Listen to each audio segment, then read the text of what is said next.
Hello and welcome to Exchanges for another week. Let's get back onto the economy because I think after what's happened since Liberation Day tariffs and where we currently sit, we need to have a chat about what's keeping an economist up at night. So let's get in none other than Stephen Koukoulas, independent economist that everybody probably knows. He's very, very prominent across the social media world, former advisor to the PM and Julia Gillard. So he is the perfect person to really ask that question. Where's the economy going now? So with that, here's Stephen. Stephen Koukoulas, welcome to Exchanges. What's keeping you up at night? What's keeping me up? It's mainly the Trump tariff issue. It's global international trade flows. And it's not just the tariffs per se, it's the change in the policy response that's not only coming from the US administration, which of course is changing virtually every day. Certainly every week, we're getting a different nuance on what the tariffs are, but the retaliatory action. So the Chinese aren't sitting there copying it, nor are the Europeans, or nor are the Canadians or Mexicans. So it's the tariff effect on global trade, how it impacts our major markets here in Australia. So that's China in particular. The Chinese economy is already weak before these tariffs came along. And they're the things that are causing me the most concern about the sort of medium-term outlook. And by that, I mean the next 6 to 12 to 18 months. Yeah, I'm agreeing with you completely there because at the moment it's so erratic that you can already see. I mean, we've just had our capital expenditure numbers and the collapse that was in those. I mean, that's nothing I can see to do with domestic scenarios. That is clearly business just almost being stuck deer in a headlight, would you argue, about what the next 6 to 12 months looks like. How do Australian businesses deal with the fact that the uncertainty tariffs have created has led to basically almost business paralysis?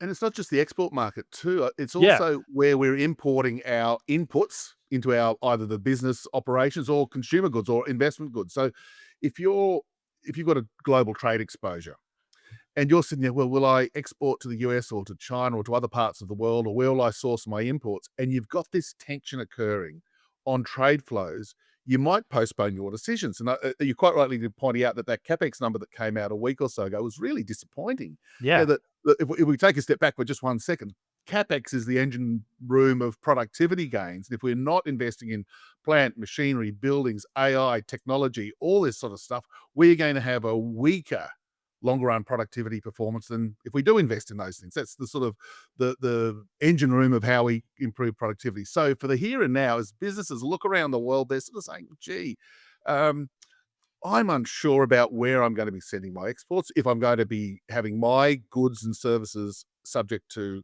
a Trump tariff or a Chinese retaliatory tariff or whatever the case may be. So I'm going to sit on my hands for a bit longer. And by definition, that's weaker growth. That's a slowing economy. And as we were saying just a minute ago, it's at a time when the economy's not doing all that well. We're hardly racing along. Yeah, I'd agree. And so the other thing that I just want to pick up there also that sort of keeps me up at night, I want to get your opinion on it as well, is the China story is also the next part. Do you see the possibility of them leading to import dumping? Do you see them as driving the inflation story to the downside by importing deflation well, actually, no, they've got deflation, not deflation. They've got deflation. Are they also part of the concern from a business perspective that all of a sudden the Chinese could flood our market with goods that were supposed to go to the US, that were supposed Uh, to be somewhere else, yeah, that are coming I've here? heard that already, just in the last month, literally the last month or two, and a couple of other people that I've spoken to who do import their either final products or some of their goods from China. They're going to the Chinese supplier and saying, "Hey, well, if you're not selling quite as many, I'll use it just toasters Yeah, as a good one. proxy for everything else. If you're not selling as many toasters into the US because of the tariffs that are on Chinese manufactured toasters, we import a few of them. Well, if you've got a few spare, we'll give you 10% less. You'll still have your sale. You'll still probably make a bit of money on them, but we will buy them." And if that is becoming widespread, or if it does become widespread, and not just in Australia, but globally, that issue of China exporting deflation, which we sort of saw 10, 15, 20 years ago when their manufacturing sector was really just starting to hot up, that lower inflation at face value or at one level's good news. We like low inflation. However, be careful what you wish for, because it can Yes. actually create more structural problems in our own economy if we're sort of just I'll call it freeloading on cheap Chinese manufactured goods. That can be a problem, particularly again when our own economy is only just muddling along at sort of 1.5% GDP growth. The other question that comes with that, and I agree with sort of the whole concept there, is that what I'm hearing and seeing as well is that I mean, we've seen at one point in April, 30% of all seaborne shipments to the US was cancelled. Um, that's a staggering amount of finished product that's just Frightening. sitting, doing nothing. We've also got consumer confidence that's all over the shot. And even with this cheaper good opportunity, the spending is still really flatlined. We'll come to the RBA in a minute, but outside of, real high level stimulus from the RBA, what's going to get the consumer back into it? Because clearly, also, the consumer is still in the mindset of slightly COVID, savings mindset. Okay, we're now clear of the federal election, which actually always has a honeymoon, barring Kevin Rudd in 2007. But we still haven't got, and he hit the GFC, we still haven't got the consumer feeling the confidence to deal with the next 6 to 12 months. What's your view on Yeah. changing that perception and getting them to also come to the party? And I think it's a hangover of cost of living pressures. Yeah. It's really only been the last quarter or two that inflation's back at 2.5%. And as we keep hearing a lot of people talk about, it doesn't mean prices are falling. It's just that they're not going up much. So that step up in prices that we saw in 22, 23, 24 is still there, even Yeah. though the rate of increase is 2.5%, the annual inflation rate. So in a sense, of course, low inflation is a good thing. However, us consumers are still seeing the fact that a lot of these items are still materially higher than they were, let's say, 3 years ago. Our wages, while they've picked up a little bit, are still lagging that. If you look at the cumulative effect of prices on insurance and electricity, putting aside the subsidy for a minute, versus our wages, well, we're still way behind. We're still way behind. And that is still weighing on consumer sentiment. But you're quite right. One of the weak links of the last 18 months of in terms of the national accounts numbers that we've been seeing has been us consumers. Consumer spending has been very, very weak. And uh, we are hunkering down, as they say in the classics. So there's this whole sticker shock, cost of living pressures. The interest rate cuts have only just started, so they're not having any effect. Even the February one probably hasn't had much impact on the economy just yet, let alone the one that we saw, what, 3 or 4 weeks ago, not long ago. But we need to see that happening. And of course, the government having won the election, you're quite right. Thankfully, the election's out of the way. We know the devil we know is being returned. And I dare say that the Treasurer and Finance Minister, while they've got to implement their policies and the tax cuts, those tiny tax cuts from next year and the year after, are small, tiny, as I said, I think they're going to be erring on the side of a little bit of fiscal consolidation rather than fiscal expansion.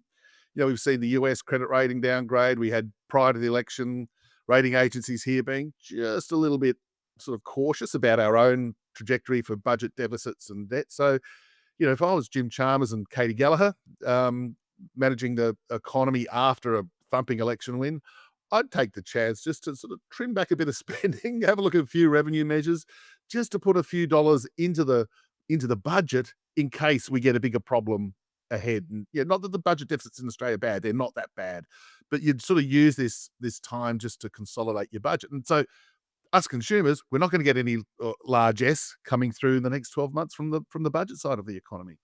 Okay, the huge answer, love it. I'm gonna have to go and back up on a few of those because I really want to drill in. Sure. So, first and foremost, very let's drill in on the fuel on the energy excise and the energy rebate because that's Uh, structured to come out in December. We've yes. just had the Australian energy regulator talk about the fact that we're going to see a pretty reasonable increase in energy across the country. I know it's a state by state thing and it's a little bit different depending on where you are. How are they going to deal with that part first? Because obviously that's going to create a short term, and it is a short term inflation shock because they're going to take out the energy rebate and they're also going to see a general increase. How are they going to deal with that? So that's the first one. And I've then got a next follow up question after about what you just said. Look, I think they'll just have to let it go through to the keeper because Yeah. the electricity subsidies are very expensive. They're a few $1 billion for 6 months worth of subsidies. So again, as we were just sort of saying, if the Treasurer and Finance Minister just want to consolidate the budget a little bit, they will not extend them. So people, you and me, paying our electricity bills, and everybody listening, paying their electricity bills, it'll be up, not down, and up by by a reasonable A amount, reasonable chunk, yeah? an amount that we will notice when we get the bill every quarter. It's Yep. not just a few bucks here and there. It's a significant impact. So that I think the government just has to let that go through to the keeper. They just they would be not wise to extend the subsidy. It is very expensive on the budget. Um, dare Do I you say, think a China story could help them? Because obviously, uh, the original concept yeah, was about, getting the cost of living crisis out of the way, bringing inflation down through an arbitrary measure, yeah, because that's what it was. Do you think that maybe the white knight could be the consumer inflation story and offset the increase in energy with the lower price yeah. goods coming in? I think that's a great point because non-energy, non-electricity inflation's lower. You know, it's not Yeah, that yeah. that lower inflation that we've seen over the last couple of quarters is not just the electricity subsidies. If you look at um, the number of items that have increased by 3% or less, or 2% or less, they're going up. So that there's a broader disinflationary momentum coming through at the moment, and that could offset that spike in energy costs. So again, there's a lot of water to go through, and there's a lot of issues. The consumer price index basket. This last couple of years, I've spent a lot of time looking at each of the components. You know, lettuce prices going up because of floods in Lismore, or Yeah. insurance prices. There's so many moving parts to that inflation story that it's been really tough to forecast it. Because the other what you've talked about, I think, is also bang on with where the government now finds it out. So such a thumping win Yeah, yeah, gives them Howard-esque abilities to actually take a hit. So the other thing you spoke about just there was about the budget and the consolidation of the budget, and probably looking at the revenue side. One of my bugbears at the moment with yeah. tax, 62% of tax, according to the budget papers themselves, is from personal income tax revenue in the FY 24-5, and it's going to get even higher in FY 26-7. Yes. You put business tax in there, it takes up to about 75%. Yeah. Any asset manager would tell you that having that level of income from two sources is not a good thing. Do you think now that the government has the ability to actually do structural changes because they've got the capacity to drop some seats at the next election? I mean, the GST, whether you like it or not, was a taxation change that needed to happen. We are sleepwalking, in my view, into a structural force that has to change, because we talk about the intergenerational issue. We talk around, the fact that working people are hit so hard at the moment. Bracket creep is ever present. It's now basically baked into super as well. What's your opinion of that? Because it's something that I love to talk about. Is that I actually was what I was most excited about from the election is that they've got the right people. They've got your Andrew Charltons of this world in that space now to say openly, we've got the seats, we've got the time, we've got the clout to take a hit to the structural changes that the Australian population needs. The short answer is I think there could and should be something there. Exactly what it is remains to be seen. Yeah. The problem is that they didn't take large scale tax reform to the election that we just had a month ago. I think it'll be a little I bit wish they like could break that though. I wish they could just I wish they could too, but politics gets in the way. oh, Look, right? they Like, might. They might. They might just be able to tweak a few things. But more importantly, and I think the critical issue that, and we learnt this from John Howard in 1998, is rather than changing policy now dramatically, even though I agree with you, yes, we've got an issue with tax policy, efficiency, fairness, impact on the economy, impact on productivity. There's a million sort of yeah. subsets to why the tax system needs to be altered and changed for the better. But I think what Howard did with the GST, and you mentioned that, yes, thank goodness he did that, even though it's sort of got a few warts on it. It's not perfect They because it always was do, done right? 25 years ago. It was done a Yeah. lot, like the economy has changed so much since then. So Isn't it? in itself, the It's almost GST 30 needs years to be ago now. revised anyway. It's like the Harbour Bridge. Once you paint it, you got to start Painting again. it. Yeah. It just continues to change, and we have not had that change. So anyway, in '98, Howard took to the election not quite the John Hewson fight back document, but the GST was taken there, and he lost a bit of skin arguing the case because who wants to pay more taxes? And it's easy to demonize. Oh, you're changing the tax. I'm going to miss out on this little tax subsidy, which might Yeah. be really sensible policy. but it's easy for the groups, a little bit like the superannuation tax. Now, whether it's good or bad is I for want to another come to day, that. So but it's I want to very come to that. easy to demonize it, even if Yeah, it is a good idea. And again, with franking credits, negative gearing in what was it, 2019 election, probably sound, fair policies, a bit of intergenerational equity in some of those policy issues there. But again, demonized, even though it only impacted on a couple of percent of the population, hard to do unless you take the election, win the election. I think this is your point that with what 94 seats versus 43 or 44 or something, yeah, or, if you you can know, lose 10, you're still 80 plus versus 50, you still win the government. Then you just fast track your reform. So it's still, dare I say it, a couple of years away, even though they can start tinkering and start flagging some of the tax changes that need we to all happen. know are needed. Yeah. So go back to the super because I think this is again something that I love talking about is that superannuation, talking about tax policies and what have you. You know, Keating's invention of superannuation is a beautiful thing. It has warts, Yeah. like, and Yeah. I think that needs to, that is fine. I mean, the whole concept, although this is my world, the behavioral economics world, is that superannuation as a policy is designed to take pressure off the government by basically reducing the dependency of the age pension. That individually, people lose that concept. They don't understand that. The other thing that I find fascinating about superannuation from a change perspective is that you accumulate this, particularly if you're started working in the late 90s, early 2000s, it's all you've ever known is superannuation earning and putting your 9, 10, 11, and now 12% of your packet away. One day you flick a switch and you're supposed to start spending it. Now, human beings are hoarders as thought process. How do you go from an accumulation phase to spending phase? And we now have this intergenerational wealth thing that super's becoming, and that's a problem. So I'm with you. The 30% tax on 3 million bucks and above, that absolutely makes sense. Absolutely makes sense. And I've been very strong on this view that the earnings should be stepped like your earnings in personal income tax. Okay, it's not going to be the same rates of 45% and 37 and 30, blah, blah, blah, but Yep. certainly should be there. Do you think Yes. the government's going to compromise on the unrealized gain part? Because I think that's the sticking point. If they were to remove that, it would be so much more equitable to get through. It'd make much more sense. It'd be much easier. You've talked about franking credits. I think that's lost as well. Is that realistically, these people won't be able to claim their franking credits back because it's 30%. How do we talk to the electorate and to the super balanced people that 30% makes sense for 3 million bucks? We just got to change that last little bit. Yes.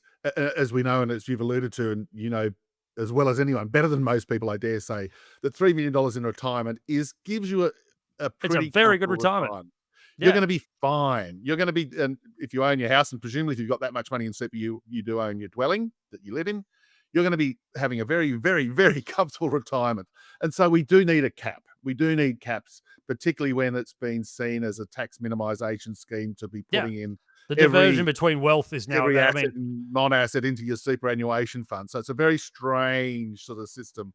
So I agree with you that whether it's 3 million or whatever, whatever. Again, the unrealized gains. Now that's a one where I think on balance, I don't think it's a good idea. it's not That a good idea. no, because you've got an investment strategy. You do not want to realize you're going to pay the tax because, of course, if you've got an underlying asset that's done well, terrific. That's really, really, really nice. But to pay the tax on the gain, you've got to You got to divest yourself crystallize. of some of those. You've got to sell some of them, and you might not want to because they're really good assets. So that is probably where the problem is. Uh, Now that said, too, well, if it does that, does taxing realized gain encourage people to be a bit more flexible with their investment strategies, or do people just hold on things that have done well, never sell them, and become very boring? Now, this is not, this is sort of a little bit of an issue that you see in when Australia's investment strategies contrasted with the US. Mhm. US investors take it risk all the time and look how dynamic their economy is. We just have investors who buy bank shares, buy fully franked shares, So and hold them and hold them and hold them. Oh, I better not sell them because I'll have to pay tax on it.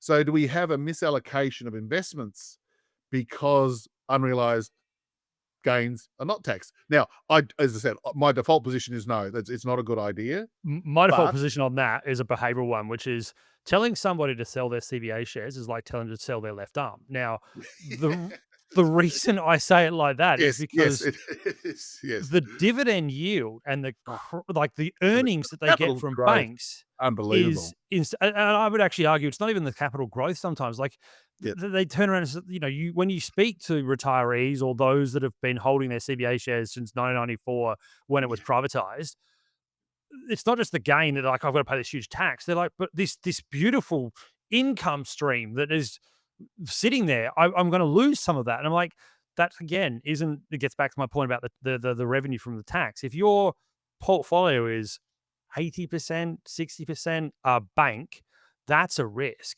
And so I'm with you. I That is what also annoys me about you look at the US, the biggest yield the S&P gives you is about 1.5% at best. yes, yes. Um, we we They're we not a here talk dividend about grossed up paying is market, or yeah. 8.5%, 9% grossed up. Like Yep, yep. there's a problem there.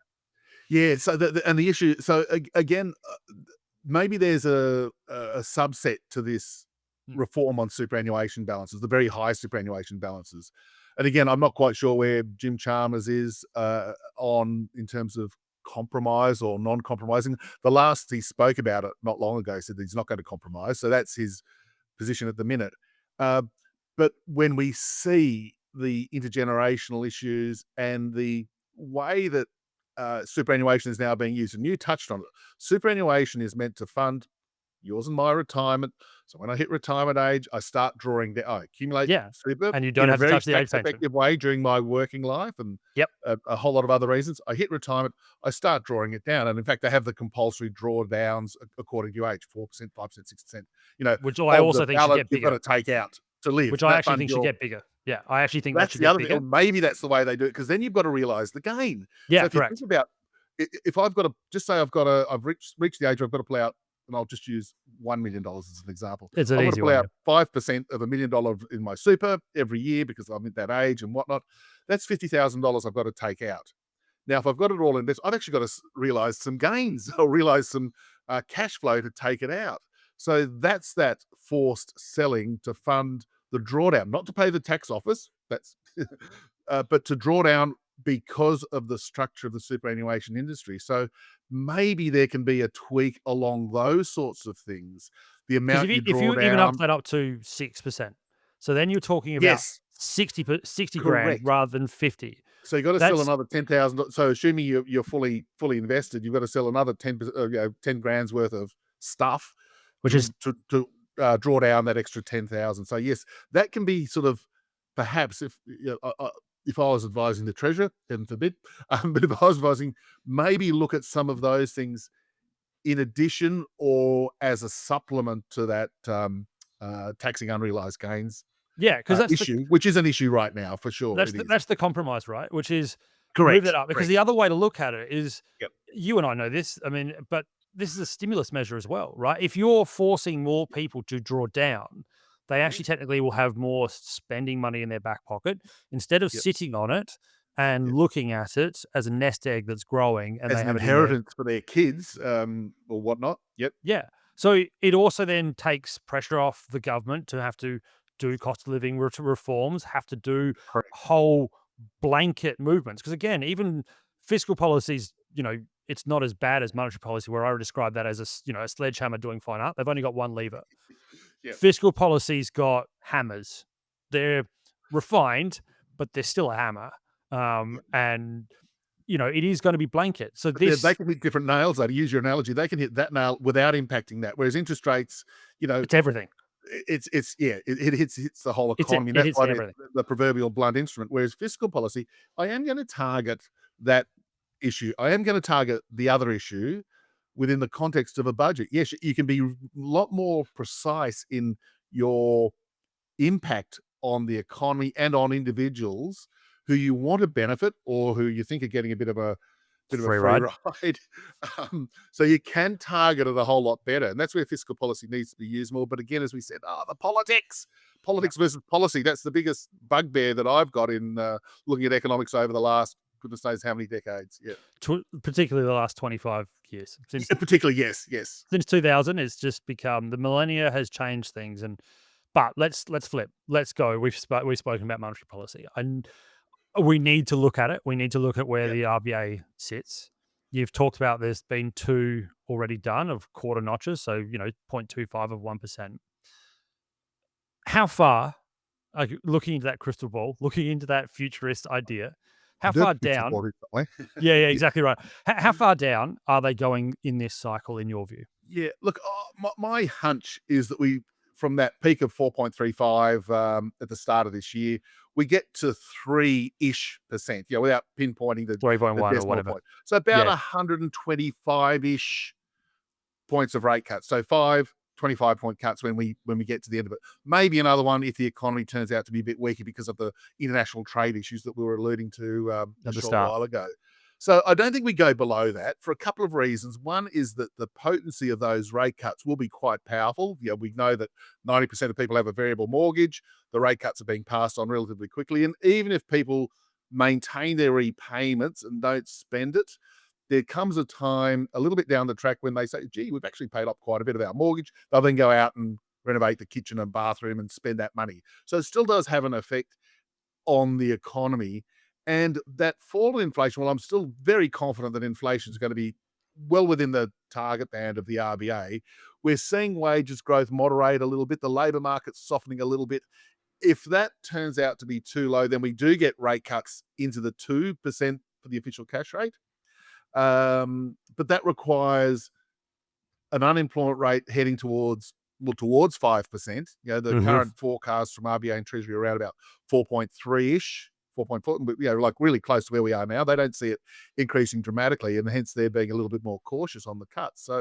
Um, so to get back to the point, yeah, about in total from where we were at the start of the year, about 100, between 100 and 150, 125 is the midpoint. So down to 3-ish% end of this year or the first quarter of next year. Do they get rid of the 10 basis point problem that we all get to moan about as economists? I hope so. I like round numbers and Same. quarter percent Yep. thresholds rather than 4.35. I had to check the other day whether it was 4.3. I couldn't remember what it was. How is that? How bad's that? And I Yeah, look at it's this also thing this every 4 day. this 3.8 thing at the moment. 3.85 It's or just 3 whatever. Yeah. where is Well, it? that's No, what I want the Fed. By the way, I want the Fed to get rid of its band of the Fed funds rate. The 4.0 yes. to 4.25, just four. I know Just they've got make it it. there for reasons, but get back to where it used to be, sort of thing. So Yeah. I'd get. Come on, Michelle Bullock, if you're listening to this, round it down. One of these rate cuts that you deliver, just round it down the extra 10 basis points, please. So I need to ask you because I know you're quite strong on this view. Do you think they've been too conservative? Do you think Yeah. that they've not moved enough? Yes, I think that they've been slow to cut, uh, partly because the inflation story is so good that they were very cautious. When inflation started decelerating, they were a bit nervous that it was going to go back comfortably within the target band. And maybe that is fair enough. But we do have clear signs that the private sector labour market, and this is sort of getting onto another topic about non-market sector job creation, which is the Mhm. responsibility of the government, employing aged care nurses and teachers and other healthcare professionals or whatever, that we've had basically next to no growth in private sector employment. The only reason we're sitting on a 4.1% unemployment rate, or the main reason, is because the government sector has been hiring or providing finance to NDIS and other people for the unemployment rate to remain low. My hunch is that hiring has come to an end. Every aged care centre does have a nurse 24/7 now. We don't need any more. The NDIS is being reframed, I think is the word they're using, not being cut, but just sort of saying that fair is fair, because I think there's a few little dodgy operators in the NDIS scheme. So that's going to be sort of trimming back on that area, I think, over the next little while. So if we get public sector employment or public sector related employment stalling, we get the unemployment rate all of a sudden jumping, something that hasn't happened yet. And therefore, the RBA should be guarding against private sector. And again, public sector employment is not interest rate sensitive. The interest rates could be 10% or more. The government will do what it Government's does. always going to employ. Yeah. But the private sector is very responsive to interest rates, as we've been discussing. And if they stayed too high for too long, you get this bit of a pullback. I can't afford this. My cash flows are not great, and the business sector, every business has an overdraft or debt, as well as us householders. So you get a bit more bang for your buck, and you guard against unemployment increasing too much, and from what we're currently seeing from the forecasts, unexpectedly. Yeah, I would agree that they have been a little bit slow off the mark. I mean, again, you look though at the expectations versus the actual. So again, my Yeah. angle being the behavior. October last year, when we Yep. started talking, it was coming. The rates of cuts coming. That there was a change in sentiment. Didn't translate to actuals, which I found fascinating. Yes. Spending didn't really move, etc. The other question that comes though also with the RBA now is, do they look around the world and actually sort of give themselves a pat on the back? Because they didn't go as hard on the way up, and they're clearly not going on as hard on the way down. We just have to look across the ditch at what's going on over in New Zealand, and how the RBNZ, very different handling of the Indeed. the scenario, and have now put themselves into recession and are unleashing the handbrake and putting the accelerator on as fast as they can. Can they give them? Over-hiking and overcutting, that's Yeah, arguably the scenario for yeah. And look, so, are they also able to give themselves that pat on the back? Because that certainly sounds what they're doing. Like, they're like, "Look, we didn't go as hard on the way up, but we're also not having to go as hard on the way down." I think that deserves a fair bit of merit, yes. Well, Yeah. again, while we're critical, maybe my criticisms are a bit more No, no, marginal you rather than fundamental. I think the criticism's And valid. I mean, it has to be, you yeah, have to be doing it. you'd have and go early. Yeah, we know there's a lag between changing interest rates today and its effect on the economy in, well, 3, 6, 9, 12 months. It's a long way Yeah. down the track before that transmission mechanism starts to kick in. However, and this is Michelle Bullock's point, and she's got rid of that narrow path that Dr. Lowe used to speak about. But to resurrect that just for a minute, if we get to the end of this year and the middle of 2026, and we have inflation of 2.5 plus or minus a few tenths, if the unemployment rate, I'll say, is below 4.5, oh yeah, Mhm. a little bit of a leeway there. If GDP growth, economic growth, sort of up at the 2 to 2.5, and regardless whether the cash rate's 3 or 3.25 or 2, whatever that is, that's a pretty decent outcome. Inflation on track, unemployment peaking at 4.5. Who would have thought that a couple of years ago? That is remarkable. And in fact, if they have delivered that sort of outcome with a couple of rate cuts, as we were just chatting about, and the economy gets stimulated more, so that when we look at the end of 26 and into 27, I know this is a long way into the future, the economy grows in the high twos, unemployment goes back to 4%, inflation stays roughly where it is at 2.5%. That's terrific.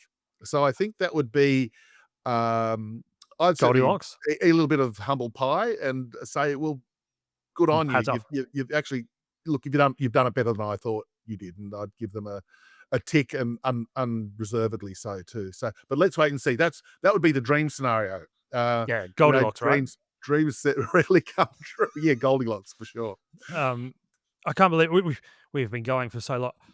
Oh, I would love to go on with more, but I need to do what I always do at the end of an exchange, which is, Stephen Koukoulas, if you're in charge for just one day, what would you do? we've alluded to a couple of these things. I would.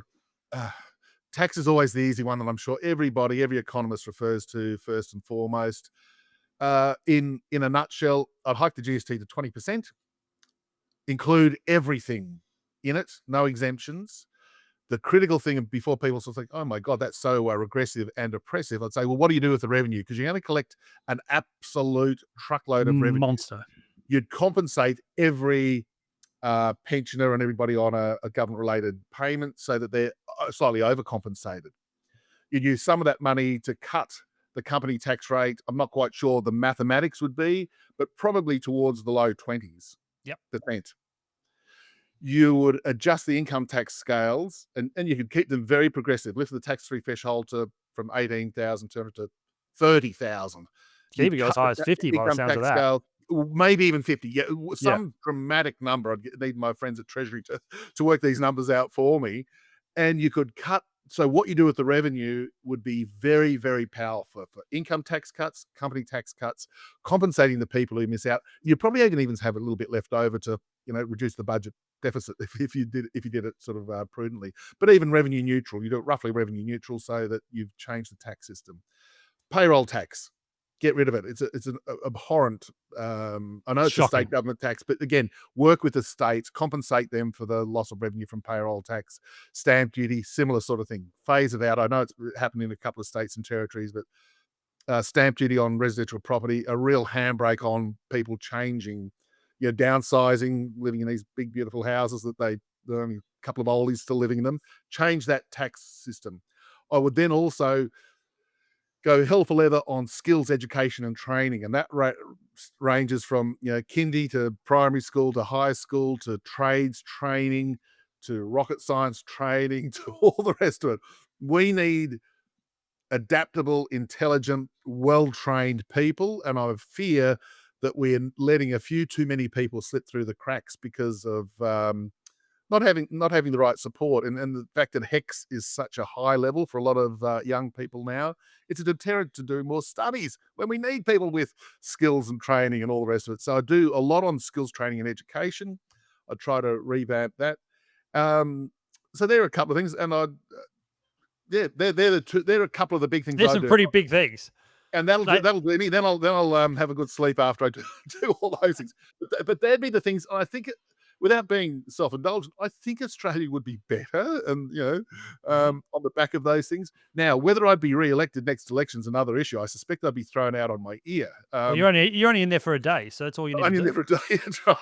But if you could get those things done, a little bit like the Keating reforms of the 80s and early 90s, and as you mentioned, the Howard Costello GST and future fund issues. There's a few issues there that are legacy economic superannuation, legacy economic reforms that we are benefiting from those changes 20, 30, 35 years ago. We are still benefiting from many of those things. Yep.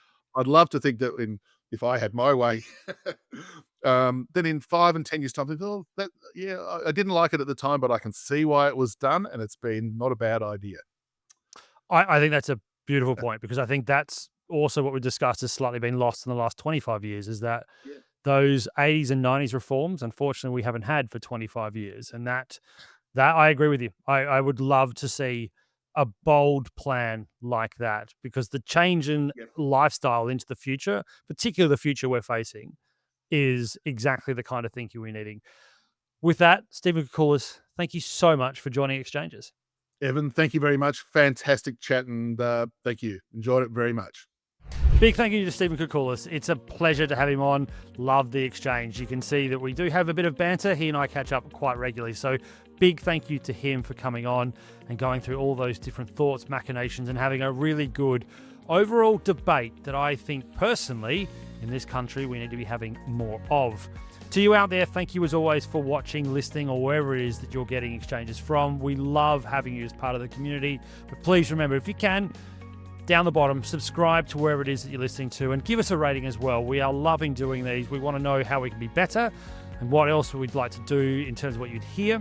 So with that, don't forget, we've got an email, exchanges@evanlucas.com.au. But until next week, thank you again for joining us, and we'll speak then.